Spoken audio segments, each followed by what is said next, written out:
दोस्तों स्वागत है आप सभी को हमारे यूट्यूब चैनल पे। आज के इस वीडियो में बिहार बोर्ड कक्षा 12वीं हिंदी गद्यखंड के चैप्टर नंबर 13 यूँ कहे तो लास्ट चैप्टर गद्यखंड का अब हमारा चैप्टर नंबर 13 है, जिस चैप्टर का नाम है शिक्षा। इस चैप्टर के लेखक कौन है? जय कृष्ण मूर्ति। ठीक है, तो इस चैप्टर से जितने भी MBBI ऑब्जेक्टिव प्रश्न है सारे प्रश्न पे चर्चा कर लेंगे। इससे पहले गद्यखंड के 12 नंबर चैप्टर तक की हम सारे के सारे MBBI ऑब्जेक्टिव प्रश्न की क्लास देख लिए। नहीं देखे तो चैनल पर जाकर या डिस्क्रिप्शन में प्ले लिस्ट का लिंक मिल जाएगा, वहाँ से आप सभी वॉच कर सकते हैं। और इसके बाद यानी इस चैप्टर के बाद हम फिर से पद खंड का मतलब जो कविता विता होता है उसका हम चैप्टर नंबर 1 से लेकर चैप्टर नंबर 13 तक की क्लास देखेंगे।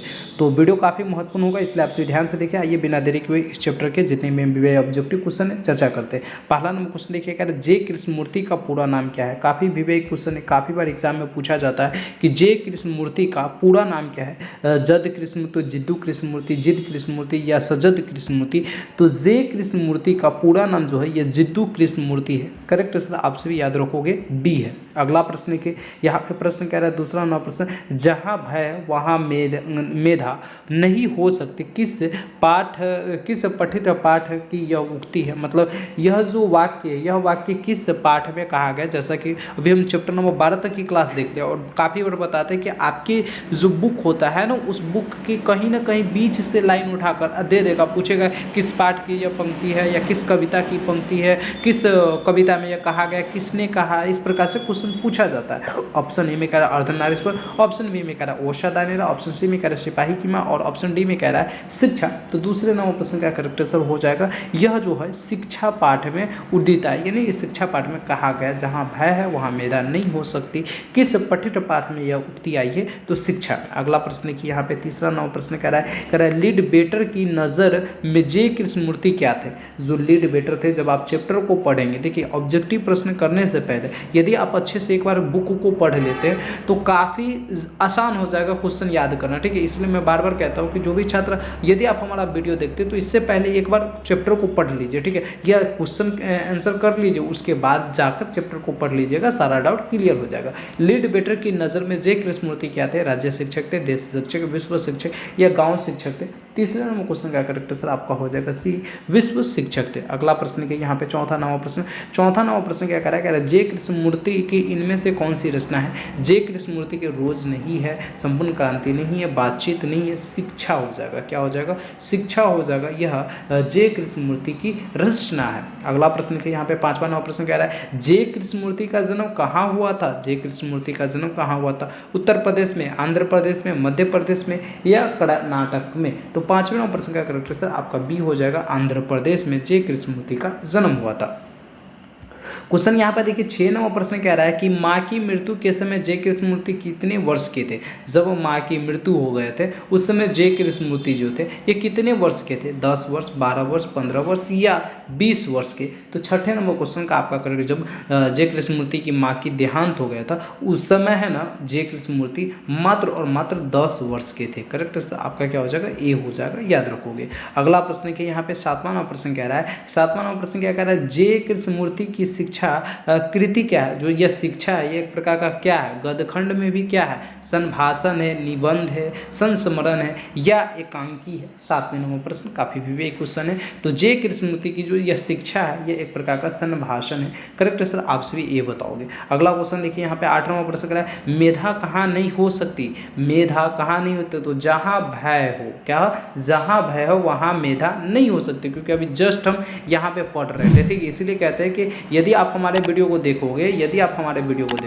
तो हर एक कॉन्सेप्ट क्लियर कर दूंगा। और मैं बार बार बताता हूँ यदि आपका कॉन्सेप्ट क्लियर रहेगा तो रिजल्ट आपका 100% क्लियर आएगा। यहाँ पे देखिए 9वां नंबर प्रश्न कह रहा है, 9 नंबर प्रश्न क्या कह रहा है लेखक के अनुसार कुछ परीक्षाएं उत्तीर्ण कर लेने से कई ज़्यादा कठिन क्या है? यानी लेखक कह रहे हैं कि कुछ ऐसे परीक्षाएं जिसको उत्तीर्ण करने से भी ज़्यादा क्या कठिन है? जीवन में उन्नति करना, मतलब जीवन में खूब बेहतर करना, सफलता हासिल करना या जीवन खुशीपूर्वक व्यतीत करना, मतलब जीवन हमेशा खुशीपूर्वक व्यतीत करना, मतलब अपने जीवन में हमेशा कभी भी दुख न रहे, एकदम खुशी खुशी जीवन को पूरा व्यतीत कर ले और इस दुनिया से चले जाए। जीवन को समझना, मतलब अपने जीवन को समझना कि हमारा यह जो जीवन मिला है क्यों मिला है, किस लिए मिला है, इसमें हम क्या कर सकते हैं, जीवन को समझना, या इनमें से कोई नहीं। तो 9 नंबर प्रश्न का आपका करेक्ट शुरू हो जाएगा एकदम। देखिए, जीवन में उन्नति करना ये कोई बड़ी बात नहीं है, ठीक है। जीवन खुशीपूर्वक व्यतीत करना ये भी कोई बड़ी बात नहीं है, लेकिन जीवन को समझना ये सबसे बड़ी बात है। इसीलिए लेखक बताते हैं कि कुछ परीक्षा उत्तीर्ण करने से कई ज़्यादा कठिन है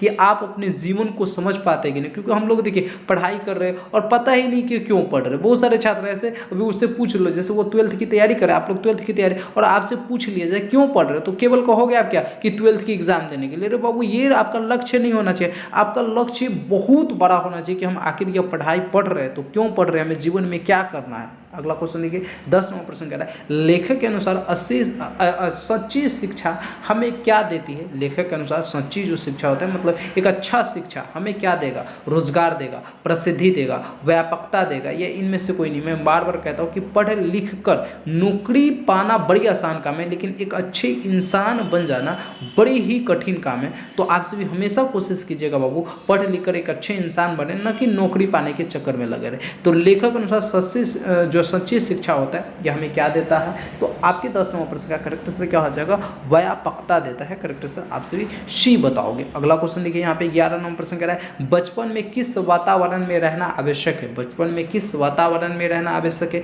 बार बार बताता हूँ, जो संगति है, संगति मतलब क्या, देखो संगति मतलब संग गति करने वाला दोस्त रखो। सबसे पहले यहाँ पे हम थोड़ा सा किताबी भाषा से अलग जाते हैं, इसलिए जाते ताकि आपको हर एक चीज समझा पाऊँ। तो कह रहे किस वातावरण में रहना आवश्यक है, तो यदि आप दोस्तों के साथ रह रहे हैं तो अच्छी संगति में रहिए। लेकिन यहाँ पे किताबी अनुसार से हम अब समझते हैं क्या आवश्यक है हमारे लिए, स्वतंत्र तो होना, या अनुशासित में रहना, या दायित्वपूर्ण, या इनमें से कोई नहीं। 11 का कैरेक्टर आप क्या बताओगे, स्वतंत्र। यदि बचपन में किस वातावरण में, बचपन में यदि किसी बच्चों को आप स्वतंत्र नहीं करेंगे तब तो वो किसी भी जानकारी को अच्छे से प्राप्त नहीं कर पाएंगे, और वही बच्चे जीवन में कुछ बेहतर नहीं कर पाए। यदि उसको बचपन में स्वतंत्र कर देते हो केवल सवाल पूछने के लिए, तो वो बहुत बेहतर जीवन में करेंगे। क्योंकि बच्चे जो होते हैं उसके मन में कई प्रकार के सवाल चलते रहते हैं कि ये हम चप्पल जो पहन रहे हैं ये सीधा ही क्यों पहनेंगे, उल्टा क्यों नहीं पहनना चाहिए, खाना दाएं हाथ से ही क्यों खाते, बाएं हाथ से क्यों नहीं खाएंगे। बहुत प्रकार के सवाल बच्चे के मन में हमेशा चलता रहता है। फूकना कैसे फूलता है, वो बहुत सारा, और वो बच्चे हमेशा पूछते रहते हैं। और कभी कभी हम क्या करते हैं, डांट देते कि नहीं बताएंगे, मतलब हम उसके स्वतंत्रता पर रोक लगा देते हैं। तो कभी भी बच्चे की स्वतंत्रता पर हमें रोक नहीं लगाना चाहिए। 12 नंबर क्वेश्चन देखिए, कह रहा है शिक्षा शीर्षक पाठ के अनुसार सत्य की खोज तभी संभव है जब स्वतंत्रता हो, चिंतन हो, मनन हो, या विचार हो। लाजवाब क्वेश्चन आपके लिए 12 नंबर क्वेश्चन। तो शिक्षा शीर्षक पाठ के सत्य की खोज, मतलब हम सत्य की खोज कब कर सकते हैं, जब स्वतंत्रता हो, मतलब हम स्वतंत्र हो एकदम से, तभी हम सत्य की खोज कर सकते हैं। और हमारा भारत लोकतांत्रिक देश है, और मालूम है आप सभी को कि लोकतांत्रिक देश में सत्य की खोज करने के लिए स्वतंत्र कर दिया जाता है। किसको, वकीलों को, जजों को एकदम स्वतंत्र कर दिया जाता है कि आप एकदम सत्य की खोज कीजिए, उसके बाद फैसला सुनाइए। इसलिए यहाँ पे आपका करेक्ट आंसर ए हो जाएगी। प्रश्न देखिए यहाँ पे 13 नंबर क्वेश्चन कह रहा है, 13 नंबर, यदि क्लास अच्छा लग रहा है तो आपसे प्लीज वीडियो को लाइक कर दीजिएगा, चैनल को सब्सक्राइब कर लीजिएगा। और जो छात्र व्हाट्सएप ग्रुप तथा टेलीग्राम ग्रुप में नहीं जुड़े, डिस्क्रिप्शन में लिंक मिल जाएगा, वहाँ पे आप सभी क्लिक करके ज्वाइन हो जाइएगा, क्योंकि वहाँ पे PDF आपको मिल जाएगा। 13 नंबर प्रश्न देखिए, कह रहा है कि जे कृष्ण मूर्ति के अनुसार मानव के विचारों को, उसके संबंधों तथा उसके प्रेमों को कौन नष्ट कर देता है। जे कृष्ण मूर्ति के अनुसार मानव के विचार को, यानी उसके माइंड में जितने भी तरह तरह के विचार आ रहे हैं, या उसके संबंध, मतलब उसके दोस्त यार भाई बहन जो भी संबंध रहता है उसके, तथा उसके प्रेम को कौन नष्ट कर देता है। उत्साह, या नाराजगी, या खुशी, या भय। 13 नंबर प्रश्न लाजवाब क्वेश्चन है, याद रखना। भय मतलब डर, जो डर होता है ना, यह सब कुछ को नष्ट कर देता है। हमारे अंदर मान लो विचार आ रहे हैं कि हम इस नदी को पार कर देंगे, लेकिन पहले ही डर लग रहा है कि अगर इस नदी में गए तो कहीं डूब गए तो, या कोई संबंध है तो ऐसे कि यार ऐसे कर देंगे तो ये हमारा संबंध टूट जाएगा।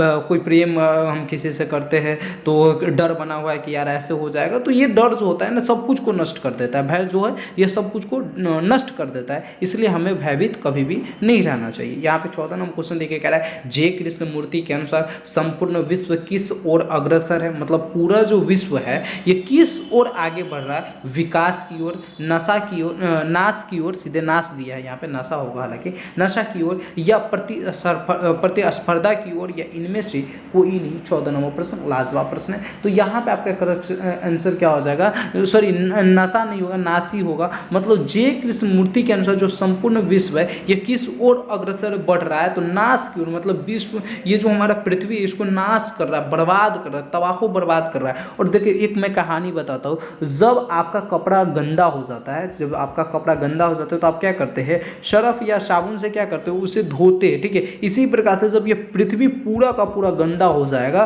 तो वो ऊपर वाले अल्लाह ताला जो है इस पृथ्वी को धोने के लिए इसको भी अच्छे से डुबाएंगे, धोएंगे। जिस दिन हम लोग पूरी तरीके से नाश हो जाएंगे, बर्बाद हो जाएंगे, ये दुनिया तबाहो बर्बाद हो जाएगा। इसलिए इस पृथ्वी को बचाना हम सभी का कर्तव्य है। यदि आप इस पृथ्वी को बचाएंगे तो पृथ्वी यदि अगर गंदा नहीं होगा, नाश नहीं होगा, तो पृथ्वी बहुत दिनों तक रहेगा। अन्यथा आप लोग भूगोल में पढ़ते ही है कि हमारा जो यह पृथ्वी है 200 से 300 सालों में खत्म हो जाने वाला है, ठीक है। अगला प्रश्न की यहाँ पे 15 नंबर क्वेश्चन, 15 नंबर प्रश्न क्या करा है, the first and last freedom किसकी कृति है, किसकी कृति है, मतलब यह जो पुस्तक है यह किसने लिखा है, मल्ल जी ने, मोहन राकेश ने, जे कृष्णमूर्ति ने, या अब्दुल कलाम आज़ाद ने, मतलब एपीजे अब्दुल कलाम आज़ाद कह सकते हो। ऑप्शन यहाँ पे देखो 15 नंबर में 4 ऑप्शन दिए, लेकिन इसका जो करेक्ट आंसर है सी है, J Krishnamurti. The first and last freedom किसकी कृति है, तो जे कृष्णमूर्ति, मतलब जिद्दू कृष्णमूर्ति की यह कृति। क्वेश्चन 16 नंबर प्रश्न की कह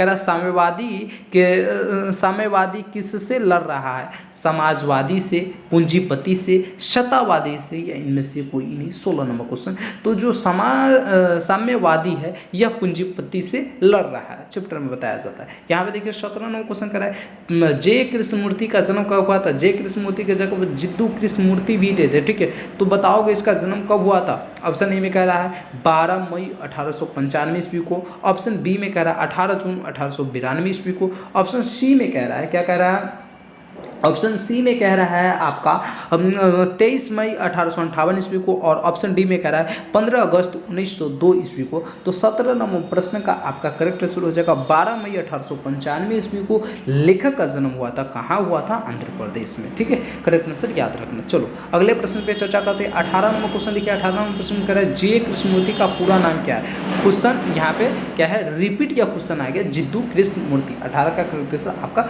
बी हो जाएगी। यहाँ पे देखिए 19 नंबर प्रश्न देखिए, ये भी प्रश्न रिपीट क्वेश्चन है, the first and last freedom किसकी कृति है, तो जे कृष्णमूर्ति। यहाँ पे 19 नंबर प्रश्न का करेक्ट आंसर सी हो जाएगी। चलिए 20 नंबर क्वेश्चन देखिए, 20 नंबर प्रश्न कह रहा है कि जे कृष्णमूर्ति के संबंध में कौन सा कथन सत्य है, कौन सा तथ्य या कथन जो है या सत्य, वे प्रायः लिखते थे, वे उपन्यासकार थे, वे प्रसिद्ध नाटककार थे, वे प्रायः बोलते थे, संभाषण करते थे। 20 नंबर क्वेश्चन लाजवाब क्वेश्चन, करेक्ट आंसर आपका डी हो जाएगा, वे प्रायः बोलते थे और संभाषण करते थे। इसका करेक्ट आंसर डी याद रखोगे, काफी लाजवाब। अगला प्रश्न के यहाँ पे 21 नंबर क्वेश्चन कह रहा है शिक्षा पाठ के रचयिता कौन है, शिक्षा पाठ के रचयिता कौन है, महात्मा गांधी, विनोबा भावे, जगदीश चंद्र माथुर, जे कृष्णमूर्ति। आपके 21 नंबर क्वेश्चन का करेक्ट आंसर डी हो जाएगा, जे कृष्णमूर्ति। क्वेश्चन 22 नंबर प्रश्न के कह रहा है जे कृष्णमूर्ति का जन्म किस राज्य में हुआ था, आंध्र प्रदेश में, उत्तर प्रदेश में, राजस्थान में, या उड़ीसा में। 22 नंबर क्वेश्चन लाजवाब क्वेश्चन, करेक्ट आंसर आपका ए हो जाएगा, आंध्र प्रदेश में जे कृष्णमूर्ति का जन्म हुआ था, ठीक है। अभी जस्ट बता रहे थे आपको, वही क्वेश्चन यहाँ पर रिपीट दे दिए। चलिए सेकेंड लास्ट क्वेश्चन इस चैप्टर का क्वेश्चन क्या कह रहा है कि लिबरेटर किनमें विश्व शिक्षक के रूप में देखते थे, तो लिबरेटर जो थे ये किनमें विश्व शिक्षक के रूप में देखते थे, तो जे कृष्णमूर्ति को। वहाँ पर दिया था जे कृष्णमूर्ति को कौन विश्व शिक्षक मानते थे, तो लिबरेटर हम अभी जस्ट पढ़े थे, और यहाँ पे इसी प्रश्न को उल्टा करके पूछ दिया, ठीक है। तो इसलिए करेक्ट आंसर यहाँ पे डी हो जाएगा इस चैप्टर की। और यूं कहे तो गदखंड चैप्टर नंबर 13 और गदखंड के चैप्टर नंबर लास्ट ये लास्ट क्वेश्चन है। क्वेश्चन कह रहा है जे कृष्णमूर्ति की इनमें से कौन सी रचना है, रोज है, बिल्कुल नहीं, संपूर्ण क्रांति बिल्कुल नहीं, बातचीत भी नहीं, शिक्षा है, ठीक है। इस प्रकार से गदखंड के हमने सारे के सारे चैप्टर के ऑब्जेक्टिव प्रश्न की क्लास कर लिया, मतलब 13 चैप्टर की क्लास को हमने कर लिया बिहार बोर्ड के क्लास 12 हिंदी के, ठीक है। अब हम करेंगे बिहार बोर्ड क्लास 12 हिंदी पदखंड के चैप्टर नंबर 1 से लेकर चैप्टर नंबर 13 तक की क्लास कैसा लगा इसके बारे में आप लोग जरूर बताएंगे। यदि नए छात्र है तो आप सभी हमारे चैनल को सब्सक्राइब करके बेल आइकन कॉल पर क्लिक कर लेंगे। व्हाट्सएप ग्रुप तथा टेलीग्राम ग्रुप में भी आप ज्वाइन कर लेंगे। धन्यवाद, फिर मिलते हैं अगले वीडियो में, जब तक के लिए जय हिंद।